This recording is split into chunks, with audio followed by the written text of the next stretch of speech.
Hi, hello. Welcome to Reading the Revolution. My name is Marielis, and we are reading Neocolonialism by Kwame Nkrumah. We are on chapter 7 now, and I will first go through and review what we have read up to this point, and then we will continue to read. Since I have been doing this now, and I keep changing things, the way that I am doing my reviews of the previous chapter or the previous content. I'm changing it again because I'm trying to improve little by little every single day. So while I do my reviews, I am going to, like I did last time, just highlight different things. And what I'm changing this time is that I'm going to highlight different things every single time because there's so much information in those notes. And if I just keep repeating the same review every time, I'm going to kill myself. So to not do that, no worries. No worries. Thank you for being here. To not do that, I'm going to have to change things up a little bit. And also another thing that I did is that while I was doing my notes earlier today, I realized that this book is a bit more detailed than maybe we need, especially since it's in since a lot of these details are in 1965. So, there's a lot of having to see if things are still the same now, what has changed, and that sort of thing, which is good. It's important for us to learn, like, how the people in power were thinking back then, so we can understand their thought process now, because, like, it hasn't changed based on what we can see. So I think reading the details is a good thing, but there's only so much details that we really need. So while I was doing my review, I skipped a few things, and then I left off where we kind of finished the details of one specific topic. And then we're still going into, dive into the details, but we're just changing topics. So we're not 100% changing topic, but hopefully you know what I mean. Okay, so let's get started with our review. And welcome to everybody that's on the chat, that's on the stream. All right, so let's get into the review. Okay, so Kwame Nkrumah is our author. He helped Ghana get their independence, the first president. The book is about neocolonialism. We learned that it infiltrates in three main ways: financial, politics, and military pretenses. He wanted us to make sure to understand. The book is focused on Africa. What we have learned is basically Africa has seen very little growth in production, in the use of its own resources since the book was published. So very unfortunate there. A lot of details here. Of course, the notes are available on our Discord. And the link is in the description, the channel description. So you can definitely go in, and I recommend that you go in and read it. Then we went into the next chapter where we looked into the obstacles to their economic progress.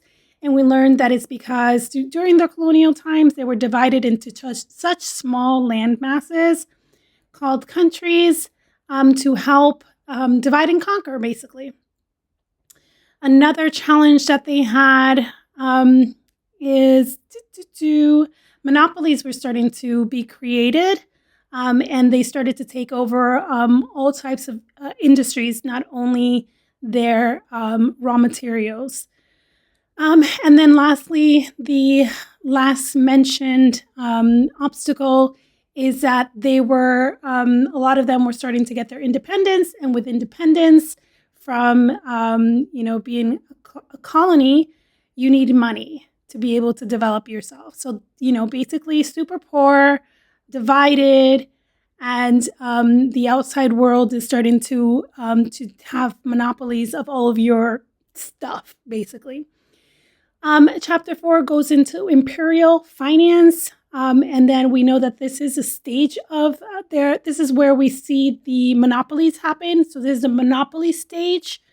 And it's unfortunate that the topic is actually finance, because this is how they first started to create their power structure through the finances. And so, they created those monopolies through mergers and other schemes.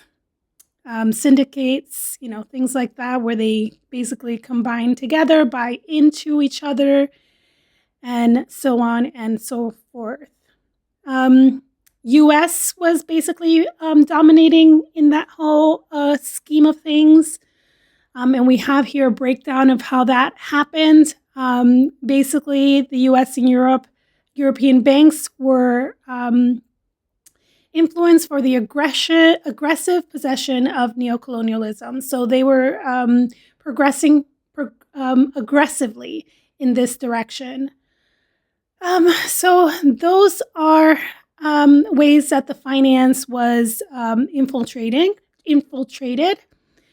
More on that, they started to also infiltrate the culture, to basically put out the fire of dissent and make everybody think like the West.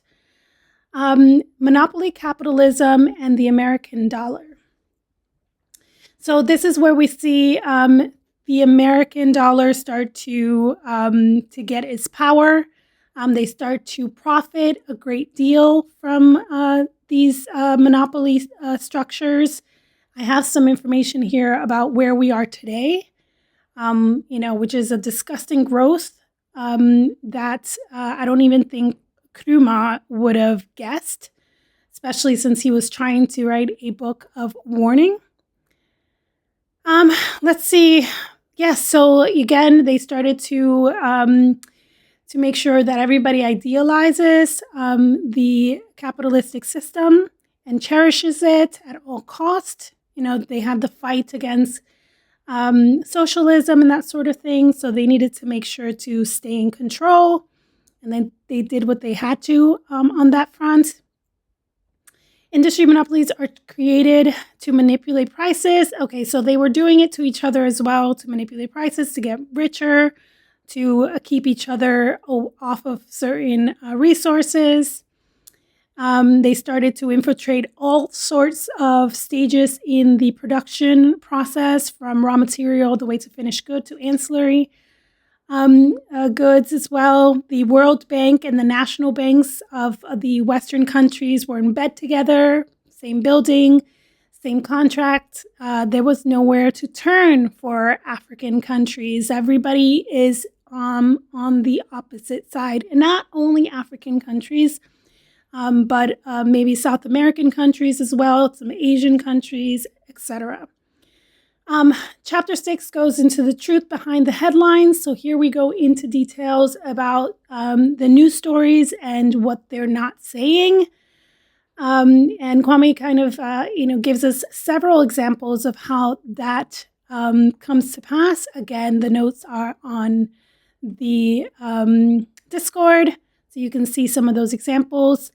But here we see one example where the headline said something, the French people thought that they had, more security, blah, blah, blah. What they left out is that they're taking over four banking systems of 4 different African countries. So, yes, that. The banking is monopolizing. They're taking over. They've to 2019, they have taken over much more than Kwame would have ever dreamed, unfortunately.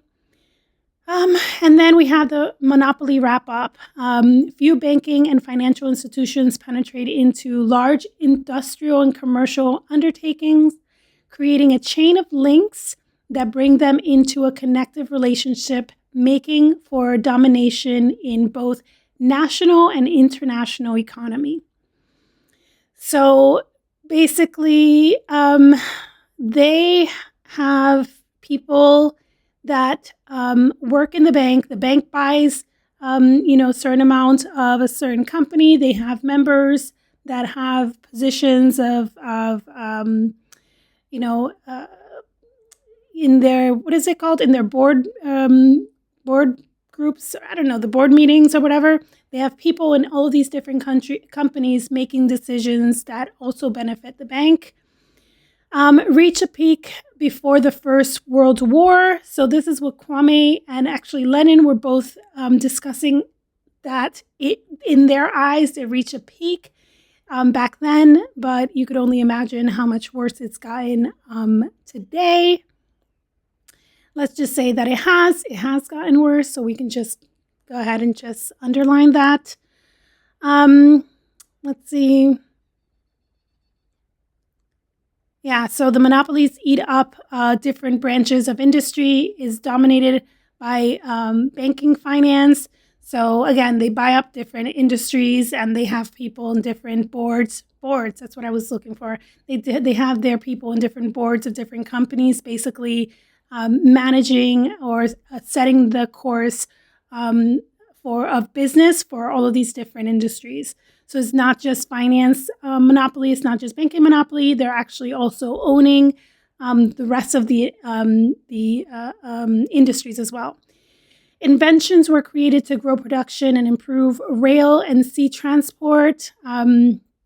Small unit sectors, companies were eaten up by the bigger and more profitable ones. Need for more insurance growth, transport. They need more insurance because of the transport growth. Competition is competition killing scheme. So that's another thing that's happening at the same time. An example is companies with enough capital would buy a chunk of the competing companies, set them on a trajectory, and then sell them off, make profits, and eliminate the competition. So that is also something that they were doing, which is diabolical. But at least they're doing it to each other, so I don't really care. Combination of, unless they're doing it to smaller companies, I imagine that they're also doing that. All right, back to it. A combination of stages of production, buying out the companies that produce the other stages of production. So this is, again, more of the details about how they monopolized and removed competition. No trade fluctuation, can eliminate trade altogether. More profits, gives them an advantage over the actual competition that is out there. Creating monopolies calls for capital. So the banks were talking about in the first half of this chapter. Okay, so basically I'm just saying that this is what we were talking about before. Banks combine to have the capital needed to create insurance companies needed and become monopolies themselves. So they just become bigger and bigger and bigger. They create insurance companies. They own, production companies, manufacturing companies, etc. They also own the production of monopolies. Bank directors. Oh, this is what I was talking about earlier. Bank directors represented in the companies they have ownership in. Okay, I'm going through this a little bit more in detail because this is what we read last time, yesterday. Banking acceptable misconduct goes without question. This example is ridiculous, but I imagine that there's more of it. Give me 1 second. So we have Liberia. They had an original loan, which was in at the end of the 1800s when it was taken out. They only really got 27,000 of that money. The rest of it went into whoever, I guess, the probably the people that were managing this whole loan.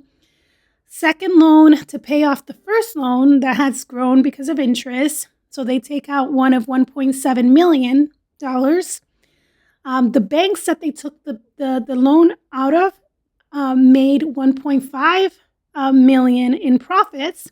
Very little of the loan actually ever made it to the country to be able to pay off the loan. They had to, after World War II, they had to sell some of their German properties so that they can help pay off the loan. Then they took out a third loan to still pay off this $100,000 original loan, by the way.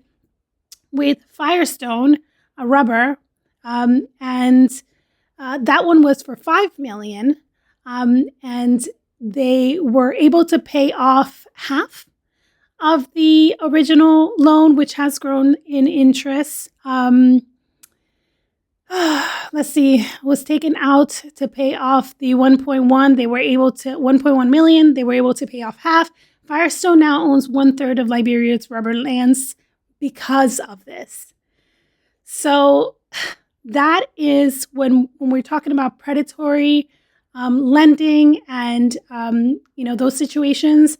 This is what we're talking about. $100,000 loan in 1887 or whenever it was turned into having to sell property and also basically give up 1/3 of their natural resources. Okay. Free from competition, the fundamental characteristics of its early stages.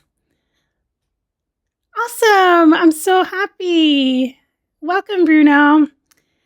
Okay. From free competition, the fundamental characteristic of its early stages, capitalism at its highest stage has polarized into monopoly, expressed in syndicates, trust, and cartels, with which the capital of the small number of banks has merged, Kwame states. So this I just kind of like cut and paste because I think that it was very important for us to know what they're doing. They're basically polarizing, monopolizing, and creating syndicates and just cartels, committees. They're basically talking with each other, having ownership in all of these different organizations and fixing the system for their benefits, making a bunch of money in profits and leaving the countries that they're, that they're supposedly helping in debt.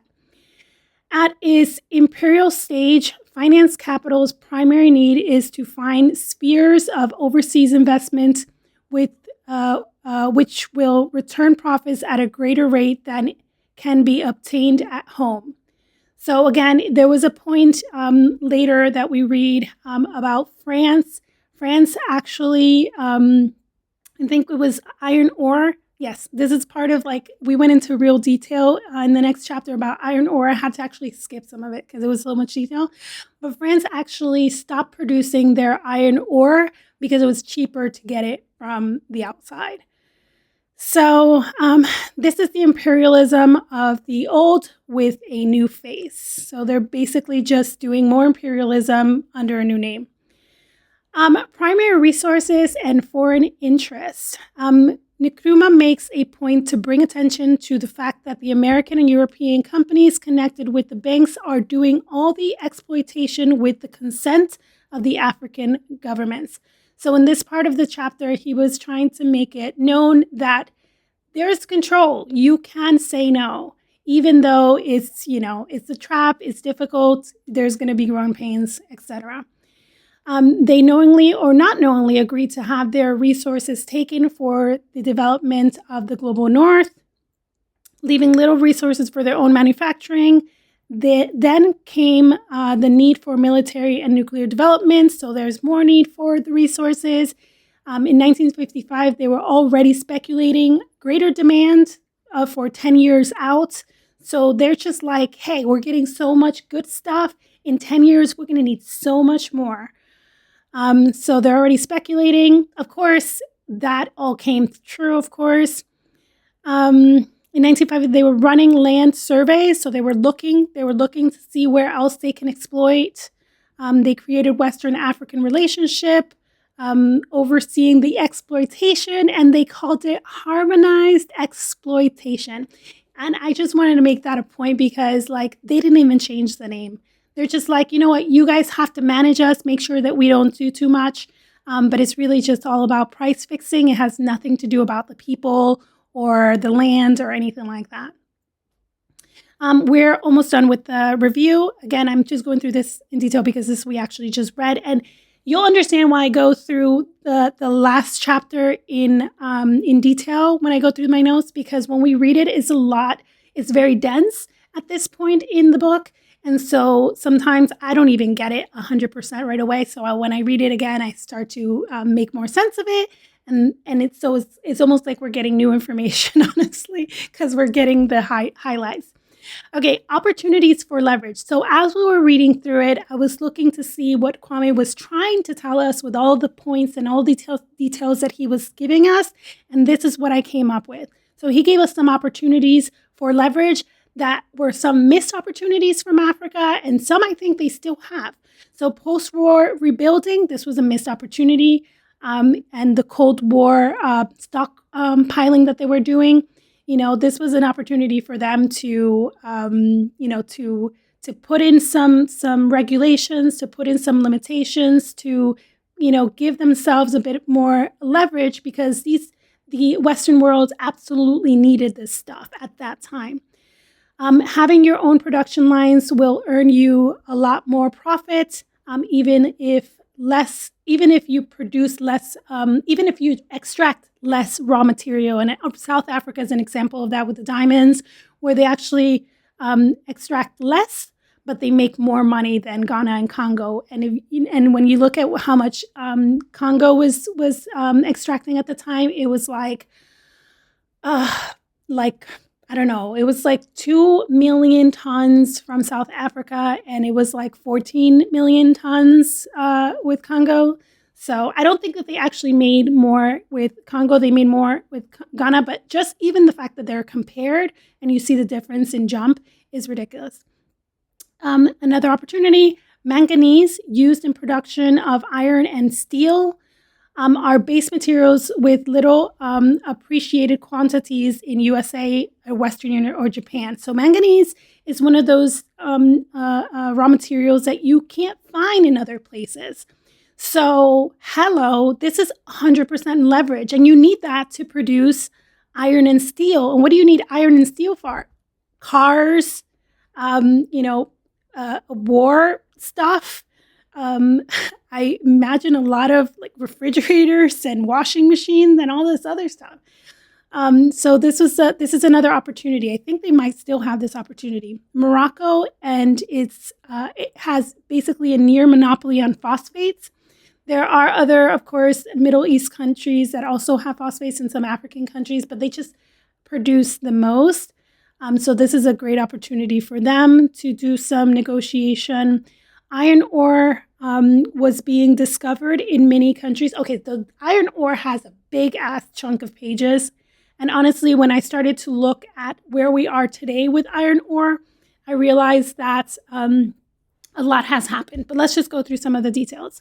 So iron ore was being discovered in many countries at the time, very difficult to get to transport to the land where the greedy West, where you can get to them. So they're hard to get. Iron ore is in places that are hard to get. You need transport, and Africa is not developed, and it's just very, very costly. The French put in the effort in 1913, building a railway so that they can get to it in Algeria, and they were able to extract, like we said before. Today, since 1965, there has been divestment from Africa. So the West has pulled out and basically left the iron ore industry, or the iron ore, alone. Then they went back at a certain time, and then they divested again. So I think that I mentioned this as a great opportunity, because if Africa develops itself, it can extract its own ore. And whether the industry goes up and down, because that's part of the reason there's been instability, civil war, poor infrastructure. So a lot of reasons why the West has pulled out of the iron ore. But if they get their shit together, they can make a lot of money off of iron ore. Today, still, there's an untapped iron ore in Africa, should be taken advantage of. Should be a motivation factor for Africa to develop their infrastructure. And also, China's moving in. So China is moving in. That is happening. So if they don't get their shit together, China's going to take over. That's how that's going to work. Okay, so we're going to do a quick video, and then we're going to jump right into the book. I found this one. I posted on X today that Nixon said what you're about to hear him say now, and now we have Macron in I think it was Kenya, and he was at some event or whatever, and the audience was being noisy or talking, over what was happening, and that motherfucker came up stage. China has been silently taken over many places in Africa. So Africa needs to get their shit together, because it could be silently, but it's not silently to Africa because they're fucking letting them. Yes, so what was I saying? Okay, so Macron took the microphone and went on stage and started basically talking down to the audience. If Macron is in an audience, you can imagine that there's some delegates there's some important people from Africa there. And of course, I think it was like a university or something. So there was obviously some students there as well, and they might have been the ones that were being a little bit rowdy. But whatever, you know what I'm saying? Like, for you to go on stage and basically talk to people like, hey, we're being disrespectful. Like, who the fuck are you, sir? Go back home. If you don't like the way that we do it here, go back home. Go back to your silent home where everybody follows a different set of rules. Here, if we don't want to hear it, we talk. Or whatever. Like, basically just talking down and treating them like children. China plays a silent game for sure. Yes. We need to stop them before they take over, because I don't have a problem with China for the most part, because I think that they have done their thing by developing themselves. They and you don't see a lot of poverty there anymore, or extreme poverty anymore. But at the same time, they're also going to take advantage. They have a different way of doing it, though, than the West.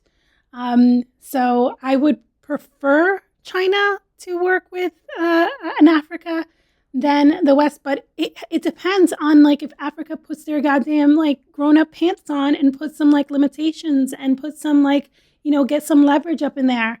Like, if you want to have a global economy, that's fine. Just make sure that it benefits you and your people as well. If you're just going to let them just take the shit, then, you need to get out of power. You need to, okay, let's watch an Instagram, the one that I just mentioned. Hold on. Where is it? Uh-oh. Hold on. Give me 1 second. Give me a second. Why are you not showing? Okay. That one? Yes. There we go. Okay, cool. But the Africans just can't run things. Now, that's a very, very fundamental point in the international scene. See my point? Oh, boy, you sure see it around this place. Well, yeah, of course you do. You see them. I have mixed feelings. I receive their ambassadors. They change all the time, and I've had I love them. They're so kind and so nice. And they're children. Yeah. Children. Yeah. Huh? And they always want something like children. Oh, God, yes, they want. What? They always want something like children. What the fuck? Okay. Can you do? I know, but what I meant is it's so childlike. The childlike faith and this and that. And, of course, a lot of them are crooks, but we have crooks, too. But anyway, what I'm getting at is, I think you've got in the field of business, you've got the field of education, so on. But there are many other areas, as you've well pointed out, where they can beat the hell out of us. Now, and they should be proud of those. Athletics isn't a bad achievement. Man, you look at the World Series, for God's sakes, and what would either of these teams done without, what would Pittsburgh be without hell of a lot of blacks, huh? And music, the dance, now, and these things, are they to be therefore just pissed upon? Hell no, they're important. And also, in certain areas, poetry, etc., they have a free and easy style that adds enormously to our culture. But on the other hand, when you get to some of the more, shall we say, some of the more profound, rigid disciplines, basically, they have a hell of a time making it. And Ed Brooke, for example, is an exception. We've got to face it. in terms of good lawyers, there are damn few good lawyers among any group, but in terms of good lawyers, even though a lot of them go to law schools, I mean, it is not really their dish of tea. You know, I love it how he's talking about Africa, Africans, and then he just interchangeably just talks about Black people. You guys noticed that, right? He just then just talked about Black people in general. This is racist ass. All right. Yep. Yes. What the is true? China pressured Zambia into canceling their digital rights summit this month using the fact that they hold 30% of the country's debt. Yeah. Yeah. I mean, that is how you treat children, isn't it? When you own the shit, then you can make them do whatever you want them to do. You know, children don't own anything, so you can make them do whatever you want them to do. So yes, you're right. I take it back. About China. They also do some fuck shit. Okay, let's get into it. Okay, so like I said before, we skipped some stuff in the book because it went into detail about the war. And then here we are still going to go into some details, but I think from here, I did kind of skim some of it. I think from here, it's important for us to read and just to kind of listen to some of the details so that we can know how the thought process is. Because I think that is something that we kind of have to get ourselves to normalize in this is what's happening. So when we hear the news and we are being propagandized, we can kind of know when to question things. All right, so I'm going to go ahead and start reading. Finsider is a financing organization related with the industrial group comprising Ferroman, and the Dutch bank, was concerned with certain share introductions made by it during 1961-62. The Compagnie du Chemin de Fer du Nord came within the influence of the Banque de Paris et des Pays-Bas, as does Union Sidérurgique du Nord de la France. Gabon, whose timber has hitherto been its main export, has shown signs of possessing iron ore deposits since 1895. Okay, so we're kind of leaving the iron ore deposits conversation. We're still tapping in. He's just connecting things together. But I think we're going to hear a little bit more. Like I said, I skimmed it a little bit. We're going to hear more about Gabon. And I think this is important because Gabon is still very, very important. And I'll just kind of skip to the end. Today, Gabon owns very, very little of its natural resources. But let's hear about what those natural resources are, because it's everything. It's basically the fountain of everything. Investigations were carried out from 1938 by what was then the French Overseas Mining Bureau, transferred later to the Bureau de Recherche Géologiques et Minières, and joined by the Bethlehem Steel Company. The resulting company, Société des Mines de Fer de Macambo, was established in 1955. With the major purpose of creating a great center of production capable of satisfying, at long term, a part of the anticipated needs of Western Europe's steel industry and the future requirements of Bethlehem Steel. Thus, in the participation, Bethlehem Steel has a 50% holding. The other parties of the undertakings are, we're not going to go into these details unless you really absolutely need to. The book you can find online. It's just too much details. I don't think we need it or we'll remember it. But what we need to remember is that steel is very, very important. And there are different things that you need to create steel. One of them is iron ore, and the other one is manganese. The undertaking is capitalized by 200 million francs CFA, and on its behalf, further investigations have been undertaken by the syndicate grouped round the Bureau de Recherches and the European coal and steel community, underlining the interest that the European community and its common market has in Africa's primary resources. So remember, whenever you see syndicate, you're seeing that there's a group of these companies that have come together, have fixed prices, etc. What makes Gabon's iron ore deposits so interesting is their proximity to important electrical power resources capable of affording abundant electricity at an estimated rate of 1 franc CFA per kilowatts. I'm not exactly sure how that's comparable in real life, but I'm thinking that it is cheap. So they're getting some cheap electricity stuff there. Fiat's inclusion in this consortium is an illustration of the inevitably of monopolies' extension into capital investment. So monopolies' extension into capital investment. We're seeing that relationship again, finance and producing companies in less developed countries. So how they basically have agreements in those countries that they want to exploit. Fiat is not simply an automobile producing company. It no longer exists, by the way. It was sold to another company. I mean, it kind of exists in the fact that it was sold to another company, and I think that company was even sold. So there's been some changes since then. But anyways, this is where we're at the time. Fiat is not only simply an automotive producing company, but a vast industrial organization which has penetrated deeply into financial investments in Europe and beyond. So it's all over the place. Founded, so not only that, but it also, investment capital.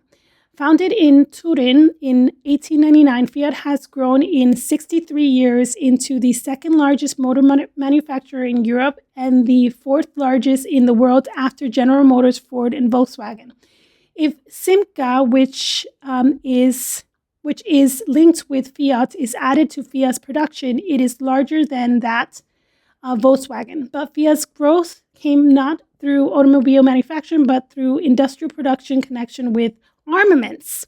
During the First World War, its expansion continued into the Second World War. It made profits out of the devastation that came to Italy and continued to build itself up in the post-war period under its founder, an ex-cavalry officer of a well-to-do Turin family, Giovanni Angeli, in whom business genius was combined with the ruthlessness of an American railroad and oil tycoon of the old days. And not only that, Volkswagen is also one of those companies that also went into the armaments production, and I think that was during World War II. So you see a lot of these car companies, and Fiat, again, has a different name, I forget. But a lot of these car companies were, also in the investment industry and also in the armaments of the war. So steel is the point that we need to remember is that steel is something that they need. In its working year in 1960, Fiat Company had investments in other companies valued at 26,700,000 evaluation decided by the company, since under Italian company law, this is left entirely to the discretion of the company's accountants, and figures listed in Italian balance sheets under this heading usually bear no relation whatsoever to the market value or even the face value of the equities and bonds held. This is the wonderful thing about having a relationship with the bank. You can kind of make up your own numbers. Cement, camera, and film manufacturer are among the company's ventures. A subsidiary, Unione Cementi Macchino, produces 16 million tons of cement yearly. The Cinzano, Vermont, which is so widely enjoyed throughout the world, is among Fiat's undertaking. Its subsidiary, Impresit, is busy wherever electrical dams are being constructed. It built the Cariba Dam in Rhodesia and is working on the Ganas Volta Dam.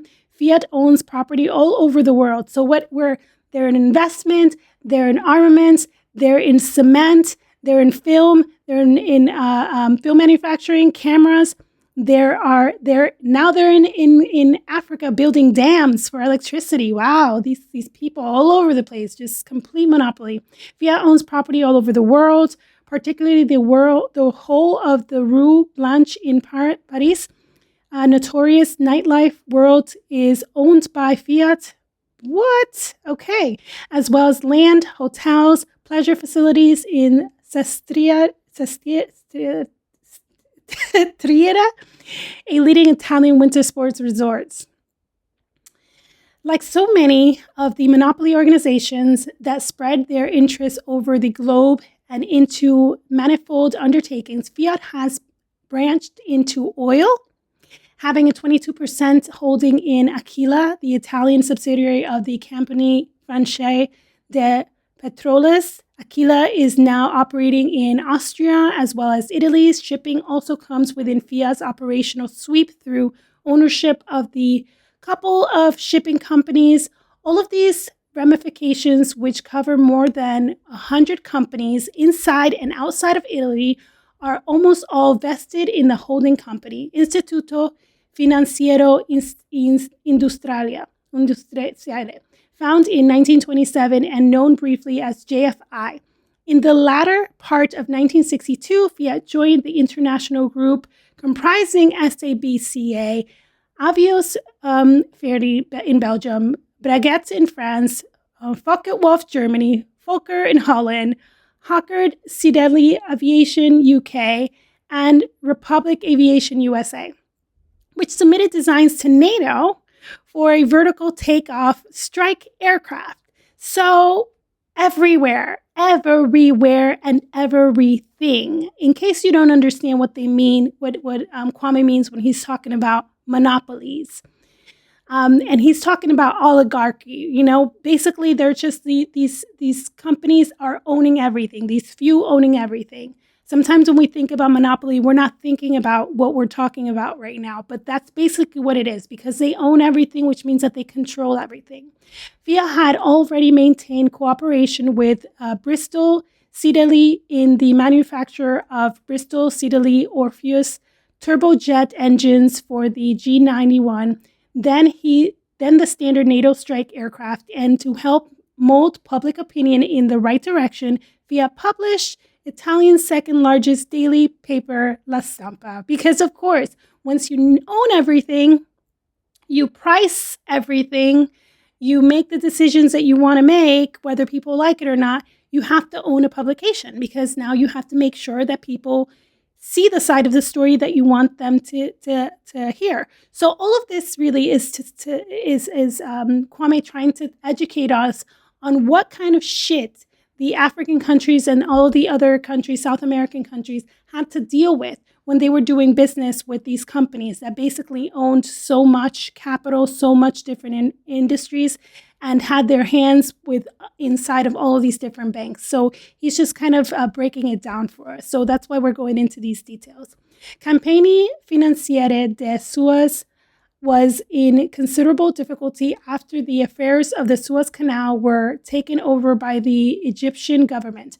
Following the unsuccessful attempt by Anglo-French imperialism to dominate Egypt once more and has been under pressure from its shareholders, however, the board held off the shareholders and righted its position by looking for investments which will give quick, high returns. Yeah, because you have to get high returns, of course. It has made certain equity purchases in Australia, but it is really seeking quick profitability in Shannon oil and African primary materials. Again, if you buy things, your raw materials in Africa, you have a better chance of making profit because you're able to create predatory agreements. Get a country that is in bad shape, that needs something, and you get them to agree to anything without the African country using their own leverage because they're in such dire need. Its investment in corporates is expected to give early goods results since this company had in 1961 large reserves of oil from which it was deriving a substantial income. Okay. Okay, so bauxite in Western and Equatorial Africa is even more plentiful than iron ore.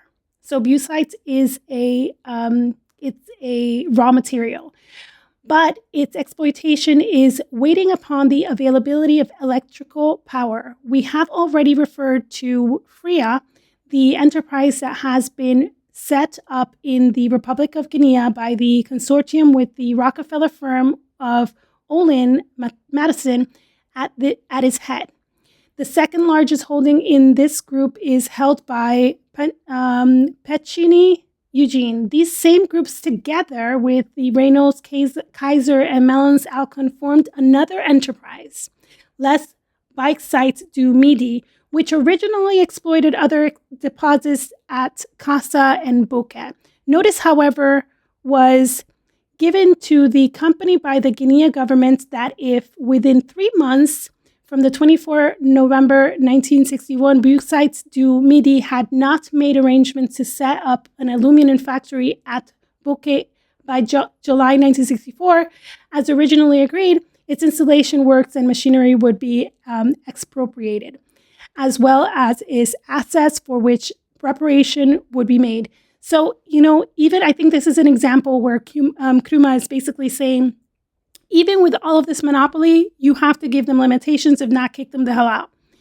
The Guinea government declared that it waited for the company to renounce its colonial methods based on the simple extraction of minerals whose transformation would be subsequently affected outside the country of production. So I'm going to look this up to see what happened after that, because I think that this one is an interesting example. Did they actually leave? Did they go somewhere else? Did Guinea, suffer some type of consequence? Because that's one of the things that Guinea has actually, we've seen it pop up a couple of times in this book, where it's trying to be like, putting my foot down, I'm not taking that contract. You better do this, you better do that. And it always suffers the consequences. But after it suffers the consequences, it becomes an example for other African countries to actually put their foot down, kind of like put their toes down, kind of, to also try to not accept such harsh, predatory agreements and that sort of thing. So we've seen it a couple of times. In 1965, it was doing the same thing. I wonder what it's doing now. So that's something that I will come back with on the next tomorrow. Tomorrow's Friday? Yes, tomorrow. Okay. Pichi Yugini is also concerned with the Campani Kameruinaise de Aluminum Pichi Eugene Alucam, in which a 10% participation is held by Cobel, Societe Generale de Belgique Affiliate. Pachiki Eugeni's share of Alcum's total production in 1962 of 52,246 tons was 46,443 tons, obviously the most important. Unfortunately, I don't understand that. Okay, Gabon's natural resources are providing immensely rich atomic energy. Commissions are busy prospecting and investigating uranium sources at Maunama in the Haut-Ogooué region, one of the most isolated in the country. The only means of access is the river Ogooué, cut by rapids over more than 600 kilometers of its length. At the beginning of 1959, however, a 100-kilometer road constructed by the Campagne Minière de Léogu, Camilog, put the terminus of the railway, which opened in 1962 about 120 kilometers from Maunana, thus making it more accessible. The ore is to be mined and urinated by the Campagne des Mines Uranium de Franceville, capitalized at 1,000 million francs CFA. A participant in Camilog, the Campagne de Moka, is responsible for the management of the mine. Camilog is exploiting Gabon's manganese deposits at Franceville, which were first investigated by the French Overseas Mining Bureau in collaboration with U.S. Steel and Mammoth American steel firm controlled by Morgan Interests. Together with the affiliates, U.S. Steel has 49% control of the Camelog, to which the other parties are frequently present. Okay, this is just a lot of details. I don't think we need it. Again, you can come back and read some of this, but all I'm getting from this is that Gabon is seeked after, and then we have like some percentages owned of certain businesses to try to get. So let's see, Camelog has as its principal shareholder 49% the largest steel outfit in America, and hence the world. U.S. Steel, a perfectly integrated iron and steel concern. The manganese bed on which Camelog is working at Franceville in Gabon is one of the most important in the world, with estimated reserves of 200 million tons of 50% ore. So that is something that still is still a thing. Gabon, I don't think, owns any of it at this point. The French Cia de Mocta has a 19% interest, and besides being concerned in operating directly the Grand Manganese mine on the Ivory Coast, controls important production of iron, manganese, and uranium ores through holdings in Algeria, Spain, Tunisia, Morocco, and Gabon. Okay, so they are monopolizing the African continents, and these companies are basically not only having ownership in one country of whatever resource it is that we're talking about, but they're having ownership of the resource in several countries. Do you mind that I skip a lot of this stuff, because I think it's just like too much detail, and I don't think that we need that much detail. Let me know. I'm going to continue to skip until you guys tell me that it's not cool. It's not cool to skip. But again, I go through this again. You guys can find the most important things highlighted in the notes. You guys can find that on my profile in the Discord channel, Discord page. You'll find all of the notes. The notes kind of just highlight and do some bullet points of some of the main points that we want to take out of this, so that we know how things were working, we know what they were thinking, we know how they have lied to us, we know what kind of lies they continue to tell us. And basically I try to get the main points so that we can get a story and kind of like wash ourselves of the system that we have not now been accustomed to thinking is the truth. Don't mind, as long as you make sure you get an understanding. You get an understanding of what's being said. Yeah, exactly. I think that that's what I'm trying to do. And if for some reason I ever skip something that once I'm reviewing, I realize it's something important, you'll see it in the notes. So I think that that's important. But if we're just going to be like going into details of numbers of things that I know have changed already, I just don't see why we're doing it. But let's take another sip. Let's watch a video while I take a couple more sips. And see what we get here in these video. All right.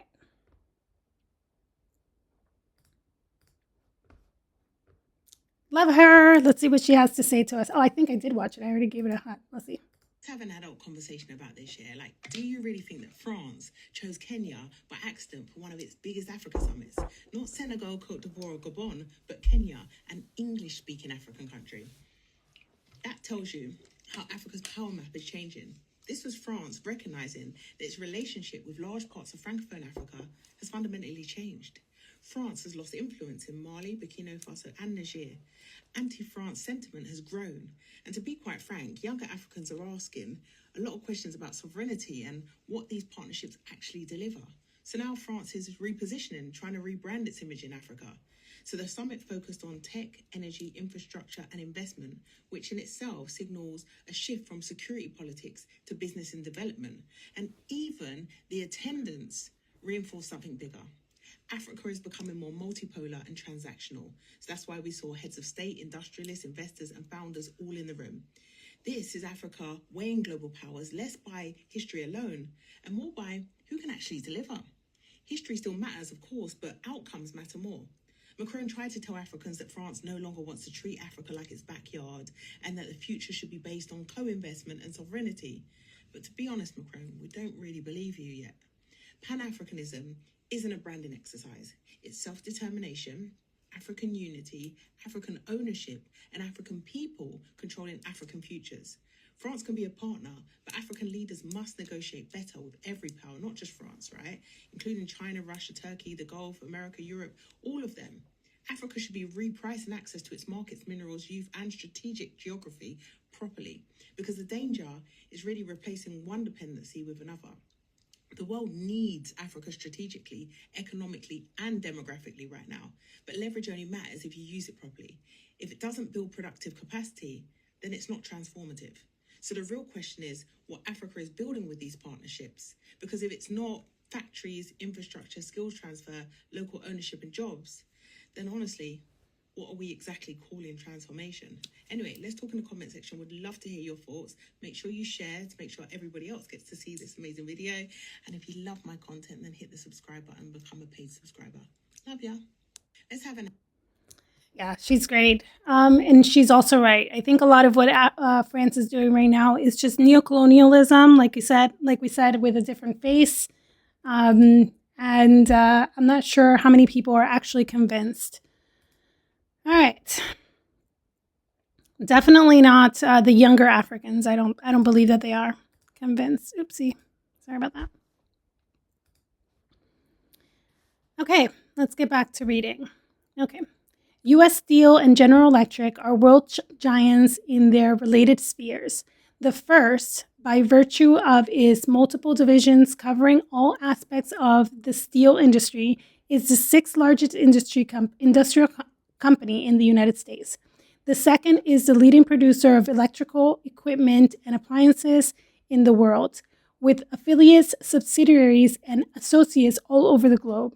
Its plans affect many sectors of industry: radio, aviation, marine, scientific research, and turn out heavy capital goods, industrial components and material, and defense products, as well as consumer goods. U.S. Steel was founded in 1901 by J. Pierpont Morgan as a holding company controlling over half the American steel industry. Since then, the American steel industry has expanded by giant strides, and other commanding trusts have forged ahead.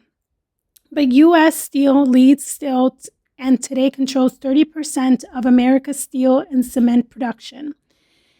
On the board of General Electric sits Henry S. Morgan, so that it is not difficult to find the relationship between this international monopoly and the U.S. Steel in the exploitation of some of Africa's richest resources to feed the military as well as economic demands of the world's most dangerous imperialism. Operating universally, its interests are located at every crisis point of the globe. So these companies are also monopolies in the U.S. So and a lot of these different schemes that are affecting Africa in a negative way also work in the greater the Western world as well. So it's not just unique to Africa. I think the thing that is unique to Africa is the position in which Africa was in a much more vulnerable position as countries, individual countries, in their pre-colonial dispositions, in their tiny separations of different countries and individual, and all of these different aspects, and also in the propaganda that was put in there, and all of these things where you're transforming and you're basically separating the people from their own selves, from their own culture. So there's a lot of differences in the African way that these monopolies and these financial monopolies, these capitalistic monopolies, affect the African continent versus how they affect the American people, for example. Yeah, all that to say that steel, that a lot of the things that are needed to create steel are found in America. America does have a lot of its own resources, but of course, it's going to extract because you get better prices. You can get more profits, and that's why you saw the when we went over the summary of the previous chapter that we read, and we saw that iron ore, there were European and Western countries that were there pulling the iron ore, which was a costly process actually, but less costly than pulling it from your own country because you're still getting a profit. So they were there, and then they divested from it when the prices dropped. So when they weren't able to make enough profit, then they would go back to getting the ore from their own country, or they would go to South America to get it because they do have some choices in some of these things.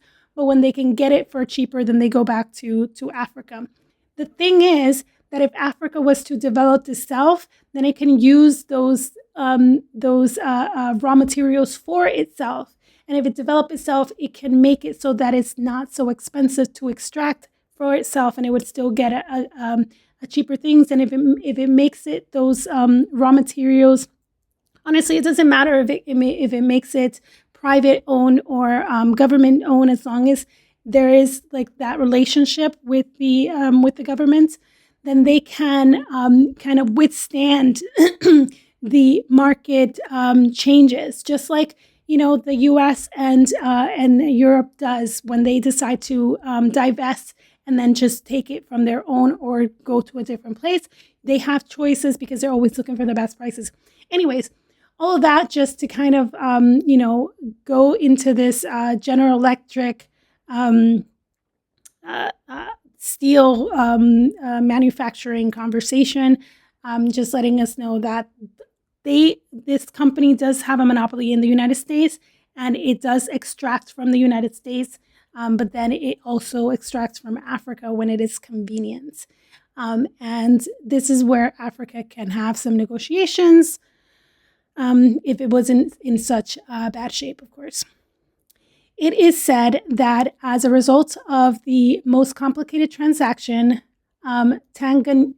Tanganyika concessions ceded to an American financial group closely associated with the leading United States banking houses, 1.6 million of its shares, as a result of which the American group probably has a majority in this British company, which owns 21% of the shares of Union Miniere, whose empire is the Congo. American interest in the Congo is motivated by very substantial investment, frequently hidden behind British, French, Belgian, and West German cover, and engaging leading personalities in United States political affairs. Mr. Adlai Stevenson, for instance, representing his government of UNO, presided over the firm of Templesman and Sons, specialists in exploiting Congo diamonds, and Mr. Arthur H. Dean, who leads America's delegation to disarmament conferences, was vice president and still is a director of the American Metal Climax, a huge consumer of uranium. Since it provides 10% of the United States production, American Metal, according to an information blurb, form with its subsidiaries a powerful international mining group, which includes notably Rhodesian Selection Trusts. The NATO powers are interested in Gabon because of her riches. At present, American Offshore International has been offered a drilling contract for Société de Pétrole Africaine Equatorial, with headquarters in Port Gentil. This company employs over 1.2 thousand Africans who are also subordinate to the over 400 white people. There is no oil refinery at present in Gabon, but Gabon, Chad, Congo, Brazzaville, Central African Republic, and Cameroon have agreed to establish a refinery to be financed by their respective governments and France. The first meeting of the representatives of these governments was on July 22nd, 1964 in Port Gentil. According to the minister, the necessary investigations are going on to start the refinery before the end of 1965. And I'm going to check to see if those refineries were built. I'm pretty sure. I'm almost 100% sure that they did. They are, I was told, many oil finds. Okay, so they definitely built them. Many oil finds both in the territorial waters of Gabon and deep in the interior in large economic quantities to supply many parts of Africa. My information is that all the petroleum companies now distributing oil in French-speaking Africa have controlling shares in the oil production company in Gabon. So all of them have controlling share. You know what? I'm going to just look at the little Claude search that I did for Gabon. And we're going to see, I'm just going to read to you a little bit of what. Okay, so my question was, what are the natural resources extracted from Gabon today? Oil. The dominant resource is oil. 38% of Gabon's GDP and 80% of its export earnings. China. India and South Korea are the main buyers.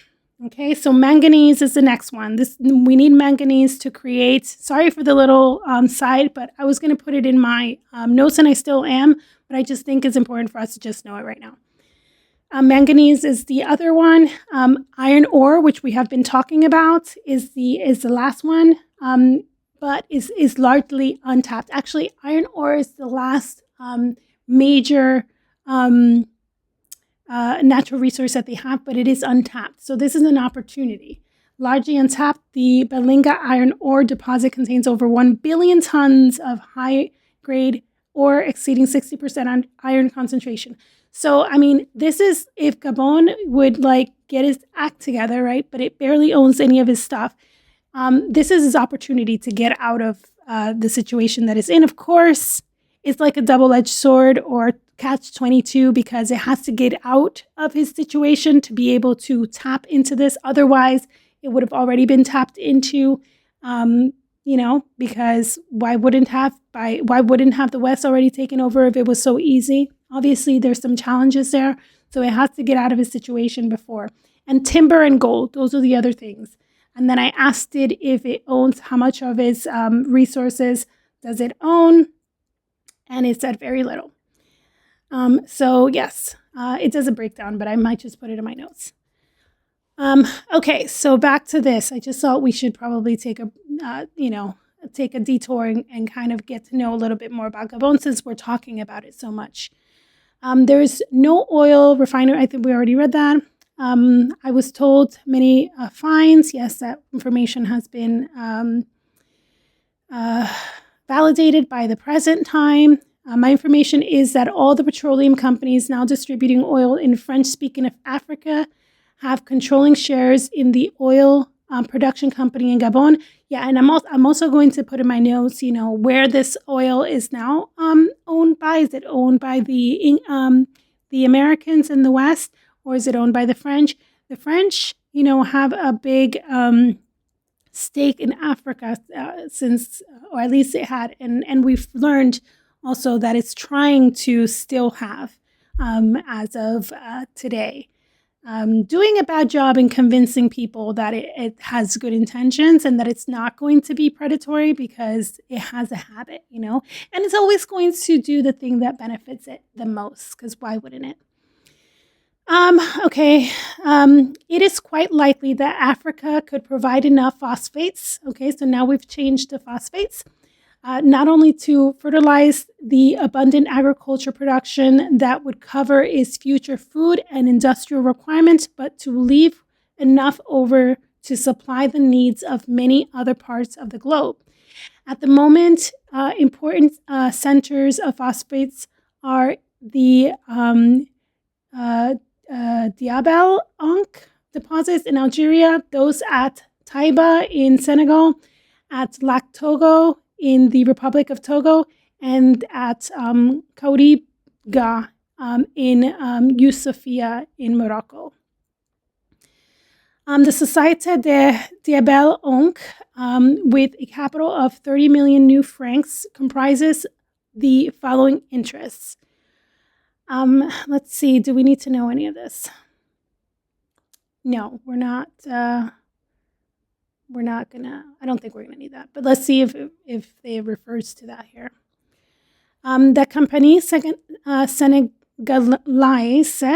de Phosphates de Taiba finds the Government of Senegal association with the Bureau of Recherches Geologiques at Minières Piccini Pirafita Campine des Phosphates de Constantine, Campine des Phosphates de Oceanie, Confirme and Société Auxin, the same group, okay, the same group headed by the Banque de Paris et des Pays Bas and the French interests which it represents, made an arrangement in February 1963 under the signature of the bank's Director General J.J. Reira with the International Minerals and Chemicals Corporation, by which the latter became a partner in the consortium, which is exploiting what is said to be the world's largest high-grade phosphate mine, Deir Dakhad. There are several things that are noteworthy in the arrangement. Okay, so we have some of the same names that he's mentioned before, popping up here, making basically committees and agreements. And we're talking about phosphates. So let's continue.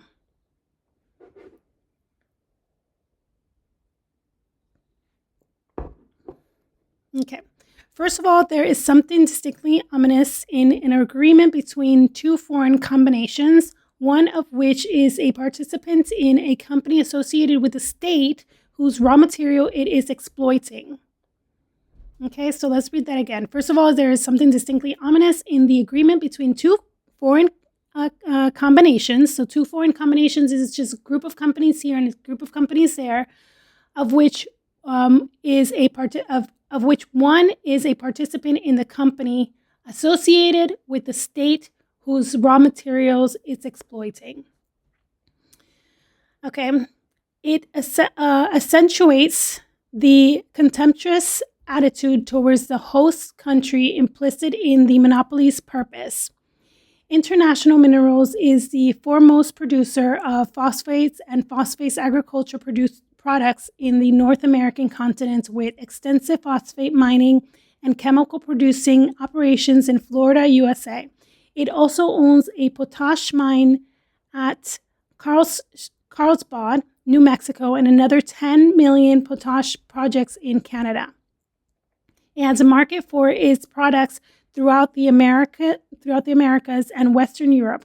For the Senegalese government, this phosphate mining project, which is to have an output of 500,000 tons a year, has an important place in its 4-year plan. It is intended to broaden and develop the economy.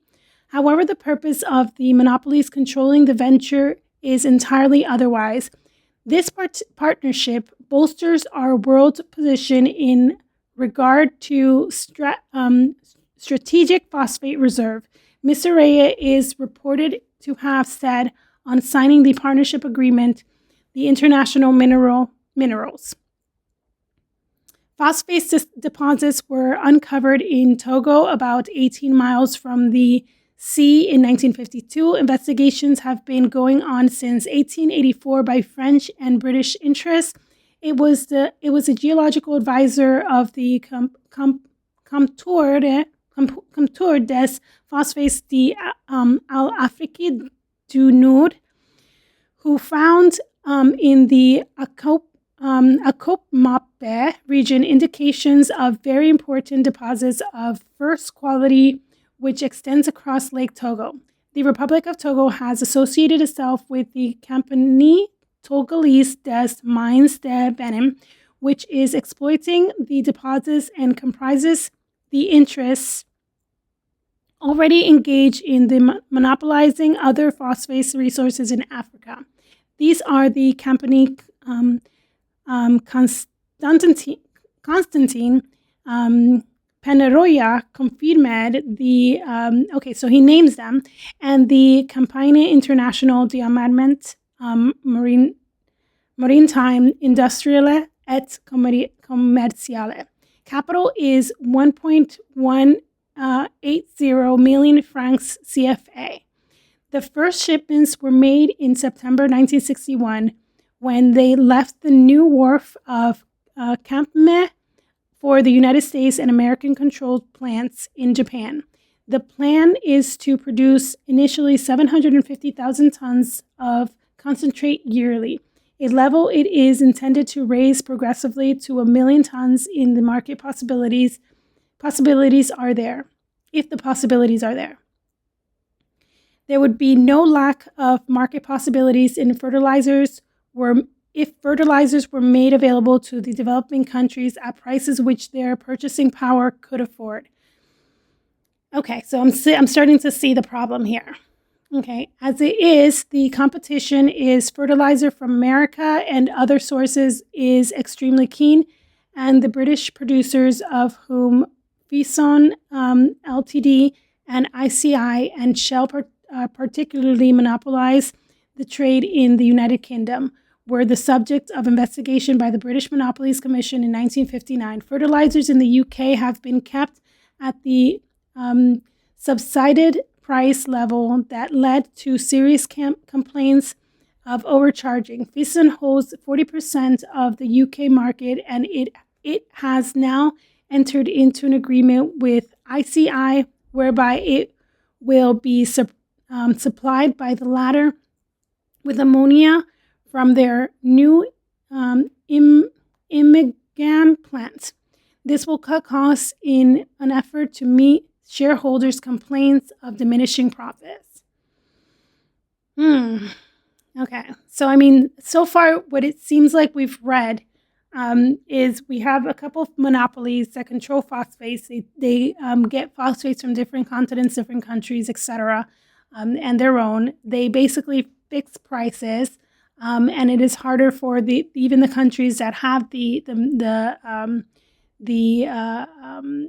phosphate in this example to even be able to purchase it back. They've even been investigating by their own government about such action, but still they have their shareholders that they need to basically attend to.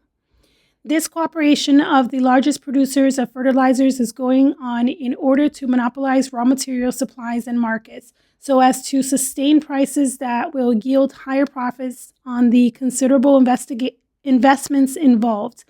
The chairman of ICI's Billigam division said the company's steam naphtha process has completely transformed the economics of ammonia production and has put the company in the position of being a world producer of ammonia, not just a UK producer. Okay, so the cooperation of the largest producers. So when they combine, they monopolize. Now they become, they have more market share of the world's total amount of whatever the raw material we're talking about is. So that's another thing that they do. Of course, that's an example of how they can manage, how they can fix the pricing. Transportation is an important factor in the cost of fertilizer, and it is easy to appreciate that if phosphates from Africa are taken to Europe for working up and then returned in fertilizer form to Africa, packaged in bags, prices cannot be economic for African agriculture. Yeah, this is a big problem, right? Because if you don't own your own raw materials, then it has to go to a different country to be put in a bag to sell back to you at a upcharge. That's ridiculous. These countries really need to take a step back. This is just like, the loan example where you're taking $100,000 loan and you're paying it. You're taking eventually, several loans to pay that back and still be in debt and have to sell your resources and your land to even like continue to not have a debt or, to be somewhere in the positive. This is the same thing. This is just, paying out, your own from your own resources. You're just paying to exist, basically. And even though you have the stuff, just more predatory situations. So we'll continue. So we just read the first sentence of the transportation. In this connection, it is interesting to note, LOL went down a bunny hole to find this. Can you contended that Bamidi Buxtehude had failed to honor the terms of the convention and seized its assets for damages. The Aluminum Company of Canada estimates its losses as a result of this action at $24.5 million. Okay, good for Kenya. Thank you for looking that up. They did a couple, and so it pays to stand up for yourself, and we need these countries out there to start, standing up for itself. And yeah, so I'm going to do a little bit more research taken from the World Bank documents on page 56. All right, cool. Yeah, we need to see how they're doing. Learn a little bit more about Guinea and how they're doing today. To see if all of these steps that they were making back then actually paid off. So I'm interested to do a little bit of digging later to see what we find. All right, let's continue. Where do we leave off? What does that sound? All right, we'll just continue. We'll just ignore it. Okay. In this connection, it is interesting to note that the fission had established in India in association with the leading iron and the steel firm of Tata, a fertilizer production company, Tata Fission, which Sir Clavering Fisson, the UK company's chairman, has described as now being the largest company in the industry. Fisson has a partnership in Albatross Super Phosphate Bryken NV of Utrecht, Holland, with which company it established fertilizer and chemical companies in South Africa. During their financial year 1961-62, the Fisson Albatross Company admitted into its South African affiliate, Fissons Ltd., a local banking undertaking, Federale Volksbeleggings, Perk, which made enough funds available to allow the South African Fission Company to enter upon the exploitation of phosphate deposits at Phalaborwa in the Transvaal. Fisson has other companies in South Africa concerned with the agriculture, chemicals, and pharmaceuticals. All these companies did well during 1961-62 year, according to the Fisson chairman, who added that despite the difficult condition in East Africa and the Federation of Rhodesia and Nyasaland, our companies there have maintained their position and earned satisfactory profits. Its subsidiary in Sudan, Fisson's Pest Control, sprayed a record cotton acreage of over 1 million acres and achieved profits found satisfactory by the chairman. Good for them. They're making money. They're in South Africa, owning some multiple different companies, owning a couple different industries, and in different countries in Europe, and they're making money. They're exploiting, and they're happy about that. Sound was probably me. All right, no worries. Canada, New Zealand, Australia, Malaya, and Nigeria are all countries in which FISON have established companies for the expansion of their fertilizer and agriculture chemical markets, and they have recently begun to extend into South America and Pakistan. Plants for the manufacturing of fertilizers have been erected in Zandvoorde in Belgium. Oh, okay, so not in Africa. Okay. All right. So they're taking it from all these fucking countries.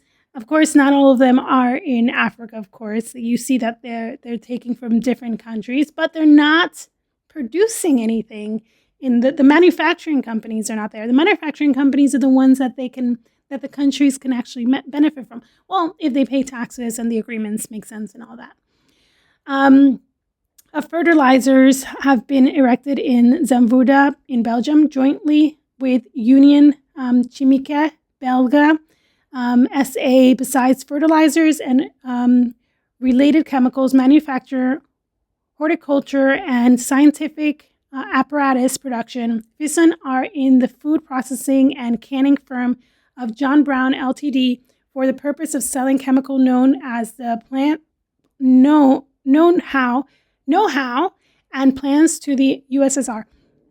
Excuse me. This is an opportunity. I think like another reason that Kwame probably wrote this book is to educate the African countries and let them know these countries are monopolies that control, like we had read before in some of the other introduction to this, that owned the different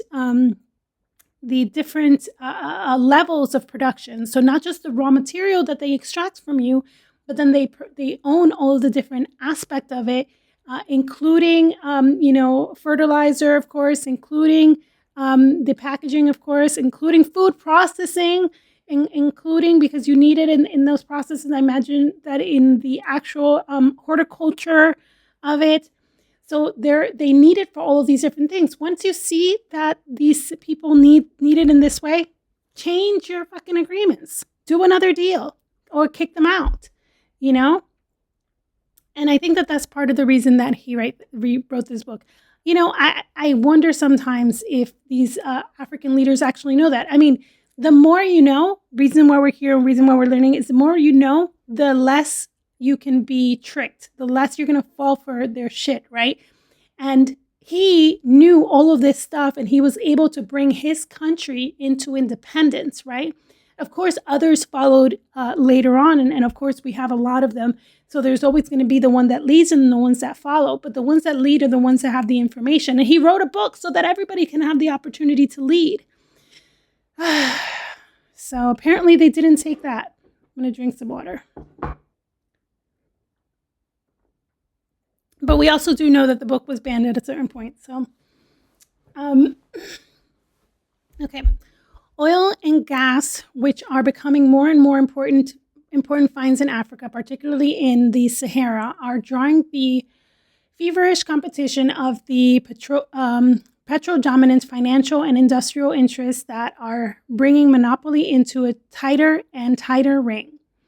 Even the smaller ones are pushing into the fields, which, while it calls for extremely heavy initial capital for prospecting and sounding, offers the fabulous profits that have built up the fortunes of Standard Oil and Mobil Sukuni for the Rockefellers, Gulf Oil for the Mellons, Continental Oil and Dutch Shell for the Morgans, Texaco for the Chicago Group, Hangover Bank, and others. Tennessee Corporation and the Guggenheimer Multiple Enterprise operating nitrate and copper concessions in South America and holding in the Congo and other parts of Africa, has extended its interest beyond uranium, fertilizers, and chemicals into oil.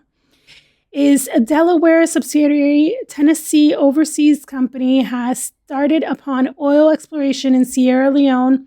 C.W. Michael, Tennessee's vice president, is already connected with oil through Dome Petroleum, a subsidiary of the Americo-Canadian Dome Mines Ltd., interlocked with Tennessee by shareholding, and Michael Chairman.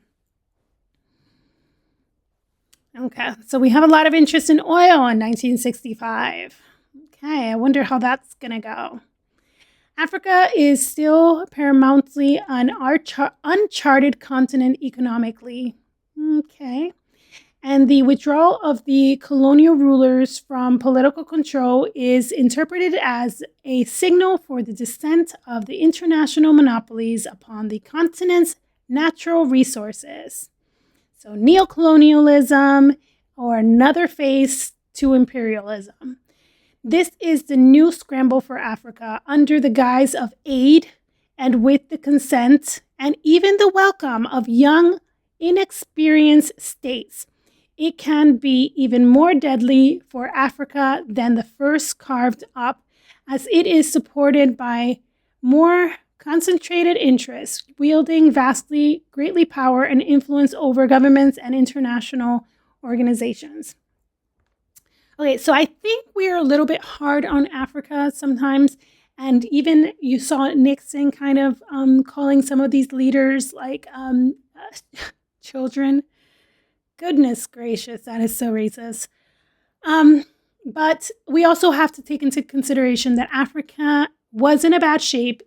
They were many young countries at the time, and still, more of them became independent even after this book was published.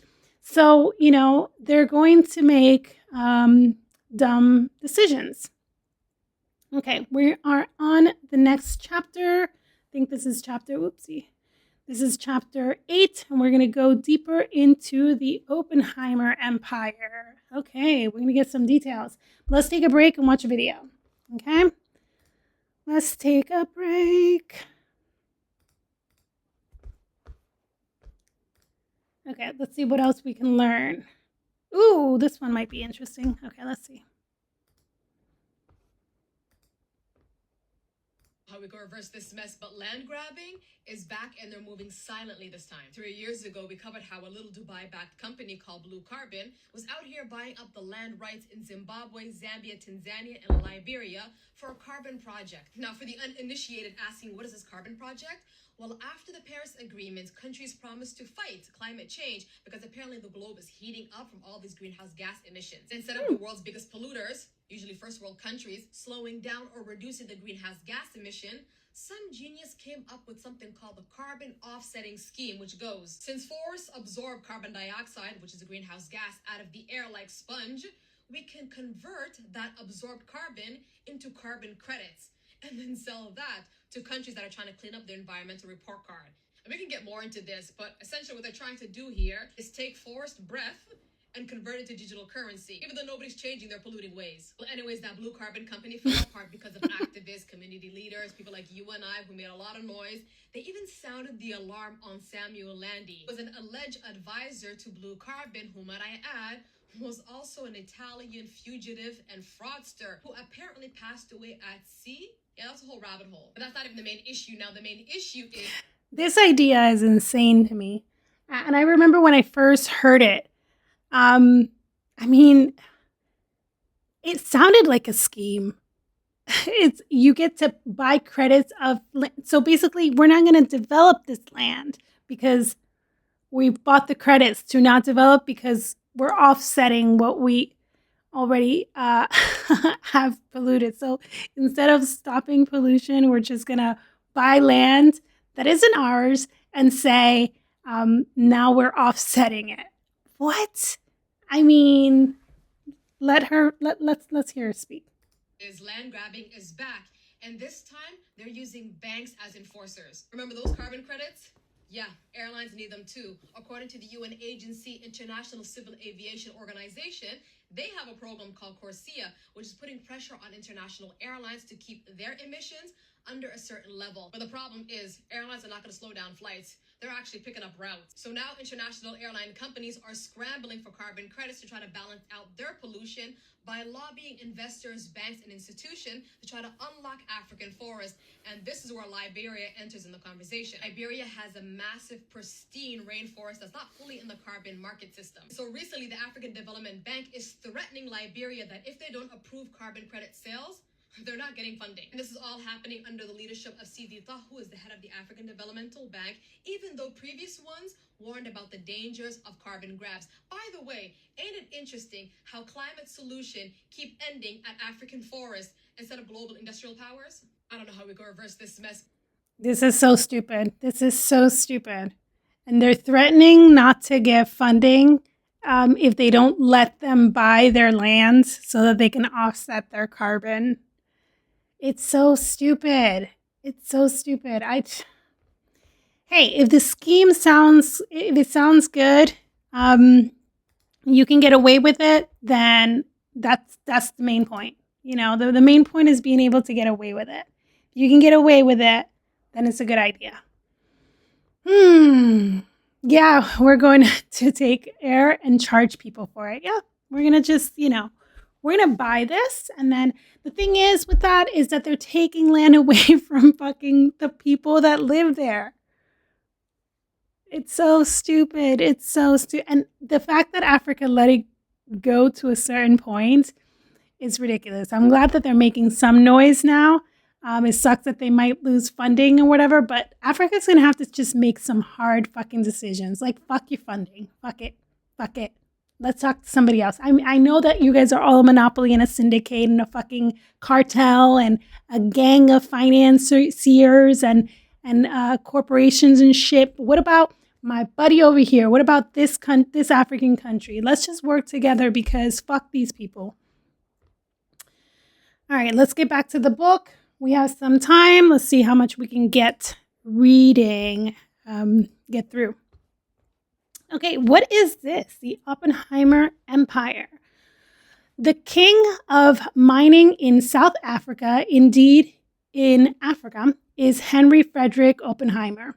One might almost call him the king of South Africa, even the emperor with an extra extended empire. There is probably hardly a corner of the Southern Africa's industrial and financial structure in which he has not got a very extended finger on his own or the hook of some affiliate or associate. These fingers and hooks attach the Oppenheimer empire firmly to other empires as great or greater. This is again oligarchy. You have, the powerful Oppenheimer, and then you have his friends and shit and his, lover and, I don't know, just like it's a whole little web of these people that own all of these different companies that control everything. One of the biggest scams is telling people to reduce their carbon footprint when conglomerates have footprints the size of Godzilla's.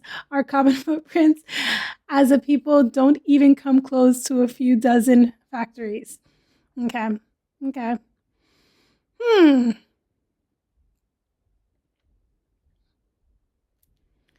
Alrighty then. Mr. Harry Frederick Oppenheimer is director, chairman, or president of some 70 companies. These directorships, as well as those held by important colleagues and nominees whose names recur monotonously on the boards of an ever-expanding complex of company boards, give the lie to the fiction of respectable separateness, even where there is no obvious financial connection link. So even when you don't see it, it's there. Just believe that it's there. Dominating this complex of companies are the Anglo-American corporations of South Africa Ltd. And the consolidated gold fields of the South African Ltd., from which radiate affiliates, subsidiaries, associates immediately or more tenuously connected with, which would provide in themselves a most interesting trade, investment, and banking directory. A list of direct interests, by no means complete, would include, should I read these? No, you guys can read it. I'll just do it slowly so that it's like when you're watching the credits from a movie, because I don't really think we're going to remember these names past this reading. All right, I'm just going to speed up because honestly, God damn. That's just, I didn't know that list was that long. Holy shit. Okay, so all of those companies are, what did, I already lost the plot. What are these companies?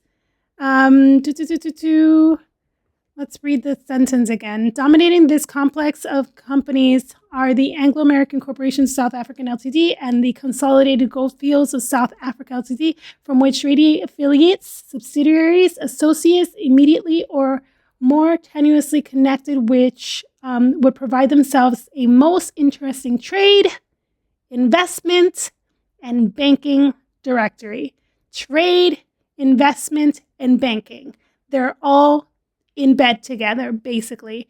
So you're going to, yeah, I don't know what to tell you. Everything is fixed. Everything is fixed. Jesus. Most of these are holding or investment outfits established to coordinate a specific group of activities, but having their fingers in many other pies. It is difficult, almost impossible at times, to distinguish a delimiting line, line of operation. What is he trying to say? I barely ever have to actually look up a word, but I feel like he's trying to say something here and I kind of need to know what delimiting means. Oopsie. Okay, delimiting, the formal process of fixing, making, or describing the boundaries, limits of something. Okay, all right. Sorry, I needed to kind of know that. So what is it? Most of these holding an investment outfits establish a coordinate specific group of activities, but having their fingers in many other pies, it is difficult, almost impossible at times, to distinguish a delimiting line of operation. Okay, so it's hard to distinguish a process, line of operation, basically. Trying to unravel the participation of the Anglo-American Corporation and Consolidated Goldfields of South Africa, for instance, leads often to the same involvements. Yet there must be a demarcation line, not only often to the same demarcation line, not only to preserve the semblance of authority, but to avoid a duplication of tasks and responsibilities in the interests of industrial and financial economy and profits. As a matter of fact, there is a constant rearrangement of organizational structure, either as a result of the acquisition of new interests and projects, the abandonment of exhausted minds, the expansion of existing companies, and the alliance, but above all, in order to forestall to meet competition, to streamline the structure, and to correct the tax position. What? To correct the tax position. So basically, the reason that they basically create these, I'm going to continue to just call them syndicates. Basically, just have this connection of all these companies that basically have their fingers on all of the pies, and it's hard to even make up who it's or how these processes, actually are devised, is because they want to basically streamline the structure, right? They want to have control of the structure, and they also want to correct the tax position. All right, you're going to have to give us more information on that, Nkrumah. Let's see. For instance, in 1961, Consolidated African Goldfields of South Africa Corporation underwent a thoroughgoing reorganization with the intention of concentrating concentration in its various spheres of operation, reporting to the annual meeting of the corporation's activities for the year ending 30 June 1961. The chairman, Sir George Harvey Watt, fixed the assets at stock exchange value at a total of approximately 58 million, 60% of this total was represented by interest in South Africa, 10% in North America, and 6% in Australia. Most of the remaining 80% was accounted for by interest in the United Kingdom. To supervise these interests and the planned absorption of others, a number of changes were made in the controlling companies so that the group structure of Consolidated Goldfields of South Africa Ltd. Now has the appearance shown in chart 1. Holy fuck, that's small. Let's read the explanation. Explaining the structure to the shareholder at the annual general meeting held in London on 13 December 1962, the chairman confirmed that the operational supervision of the group's interests in South Africa was the responsibility of our wholly owned subsidiary Goldfields of South Africa Ltd., which is resident in Johannesburg. When in 1959, the group acquired both New Union Goldfields, since renamed Goldfields Finance Ltd., and the South African HE Proprietary Ltd., their management was also vested in Goldfields of South Africa, although the shares of these companies were held directly by the parent company in London. Okay. All right. I don't know much about taxes, but I'm starting to see what they're trying to say here. Okay. In Australia, responsibility for administration of the group's operation is exercised by Consolidated Goldfields Australia, Pty, Ltd. Goldfields' principal investment in Australia is represented by majority interest in Commonwealth Mining Investment Australia, Ltd., a mining finance company which has a broadly based portfolio in Australian, North American, and other overseas investments, according to the chairman reports. A majority interest in other Australian concern, Associated Minerals Consolidated Ltd., gives Consolidated Goldfields a big break into the rutile and zircon industry. Associated Minerals require all the outstanding shares of ZR Holdings Ltd., a company originally formed to take possession of the zircon rutile Pty Ltd., together with the company's share in an advance to other companies. About the same time, Associated Minerals bought the entire share capital of titanium material and the assets of Rye Park Scheelite. Okay. Experienced enterprises like Consolidated Goldfields do not allow others to benefit from their efforts. So while Associated Minerals was building up its holdings in the rutile industry, stated Consolidated Chairman, we felt it necessary to strengthen our position in Wyong Minerals, another rutile producer in which Commonwealth Mining already had a substantial investment. Accordingly, our wholly owned subsidiary, Consolidated Goldfields, Pty Ltd., made an offer in February 1962 for 50% of all shareholdings in Wyoming Minerals, other than those held in Commonwealth Mining Investment. This offer was successful, and Wyoming Minerals is now a subsidiary within the group. So they just ate the other minerals company. Okay. So they're getting away from paying taxes somehow. And it's one of the examples up there. I'll have to look into it a little bit deeper. They're eating their competition. What else are they doing? Congratulations are owed to Consolidated Goldfields on their perspicacy, whatever. Their position in the rutile fields is now preeminent. In the words of their chairman, the total rutile productive capacity of our subsidiaries now represents close to 1/2 of the total free world capacity. The expansion program, which Associated Minerals now has in hand, should maintain this position. May we be forgiven in the qualification free in this context looks a trifle dulled to us. Yeah, that's funny joke.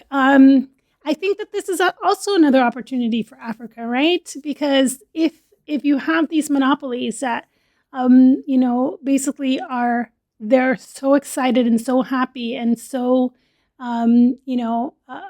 confident of their owning of all of the resources. Just if you take it away from them, that's also kind of a blow to their ego. And so, that's just for fun. That's something that they can just do just for fun. Just take this shit away from them. Now you don't have half. You have, a fucking third. Okay? just for fun.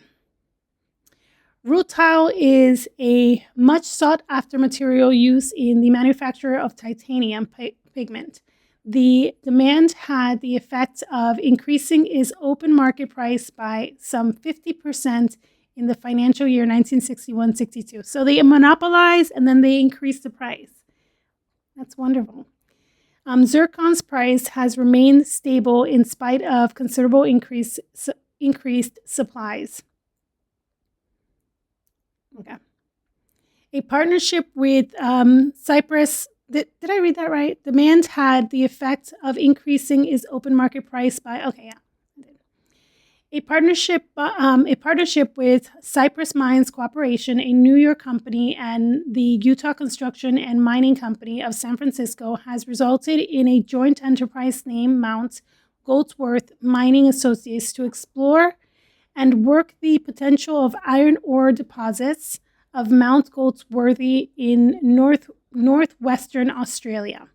The construction of a 125-mile railway is involved to end up at Depuk Island, where a major seaport is under consideration. Sir George Harvey Watt was pleased to inform Consolidated Goldfields shareholders that negotiations are in progress with the Japanese iron and steel industry regarding the market for this ore from Mount Goldsworthy, which is thought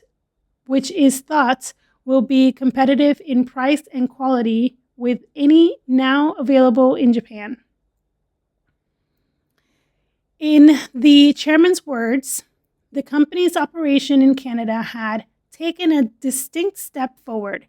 Their subsidiary exploration company, Conex Canadian Exploration Ltd., was joined by a second, Conex Holding Ltd. A decision was made to allow the public to enjoy some of the fruits from the exploration of their country's resources by foreign concern. Accordingly, 36% of the capital was offered to Canadians. Okay, all right. But that's Canada, of course. Those who took up shares were doubtless delighted to know that the 28.5% holding of Conex Canadian Exploration Ltd. in the Mount Hundere exploration will be turned over to the holding company. A high-grade deposit of lead zinc with some silver discovered in this South Yukon region inspired the chairman to an admission of its being most gratifying that so soon after its formation, Conex Holdings should be presented by Conex Exploration with such an encouraging prospect. Moving southwards to the United States, a new company called Goldfields American Corporation was formed in 1961 as a wholly owned subsidiary of Goldfields Mining. And Industrial Ltd. Goldfields American took over the New York organization set up originally in 1911, whose main money function in recent years had been to provide administration for Goldfields Tri-State Zinc, Inc., and Buell Engineering Company, Inc., as well as secretarial services for the Fresnillo Company. Okay, so we're seeing the companies forming other companies. Fresnillo Company was reorganized in 1961 when it transferred 51% of its diverse Mexican activities to Metalurgica Mexicana Penoles SA under the Mexican government drive to have domestic control of its basic primary resources. I mean, I think like the whole freaking world needs to like look at all of their big corporations and start making some decisions. We need to stop all of these the making of all these damn billionaires. A handsome compensation of $5.5 million dollars was awarded to the Fresnillo, payable over a period of 5 years for the succession of this holding to Compañía Fresnillo S.A., in which it holds 49% of the Penoles, 51% to Penoles, 51%. Fresnillo still retains 55% interest in some Beretta mining company owning another gold-silver property in the state of Zacatecas, Mexico. All right. I think that we just went into Mexico. The companies are doing the same thing that they were doing in the United States, and they're doing the same thing that they were doing in fucking Europe. We get it. With the coming to the end of their profitable lives of Tri-State Zinc's 2 mines in Illinois and Virginia, a replacement was sought by a new mine in the New Market area of Tennessee. This mine Tri-State are bringing into production in accordance with a joint venture agreement with American Zinc, Lead and Smelting Company. Under this agreement, so one company is struggling a little bit, they're in the end, and then they get bought out. Tri-State will mine and mill at least 20 million tons of zinc-bearing ores owned by the American Zinc near Tri-State's New Market property. Profits from the output of the treatment plant, designed to provide a daily capacity of 3.6 thousand tons, will be distributed on the basis varying between 50 to 60% to Tri-State and 50 to 40% to American Zinc until the capital has been returned, after which profit will be distributed equally. Okay, I think that is enough for now. I'll have to go through all this again in my notes and make sure that we have some good understanding of what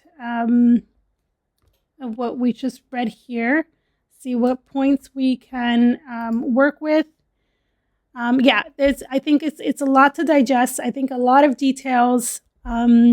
We went we crossed continents several times. We saw the companies were buying each other. They were going into late stage, then they were eaten up. Then you have some division of capital, of profits. Then you have companies that do the same thing in South Africa and in Africa in general, that have different holding companies in different countries with different percentages. And then they have they'll own a lot of their stock, or their shares will be in one country. And so they're just they're doing some things are to avoid paying some, taxes. Some things are to eat up the competition. Some things are just, opportunistic at the moment because they see an opportunity and they're able to, become bigger monopolies. But it lets you know what they're thinking, right? It's all about profits. They're not thinking about absolutely anything else. So sometimes we say these companies are so evil, they don't care about the people. If you yourself, if your country, if your people don't fucking, make decisions for themselves, if they don't put pressure on these companies, if they don't put them in a position where they have to make a decision, where they have to kind of diverge and go in different, if you don't put your foot down, they will run over you and literally almost not even notice that they did it, because all they're looking at is profits and not paying taxes and in eating competition and in price fixing and all this stuff. And you see the trouble that they go through, because that's all they're looking at. But anyways, I'll go through this again in my notes. I'll see what good examples out of everything that we read that we can kind of bullet points. And I did that already for the reading from yesterday. I didn't go into all of it in detail.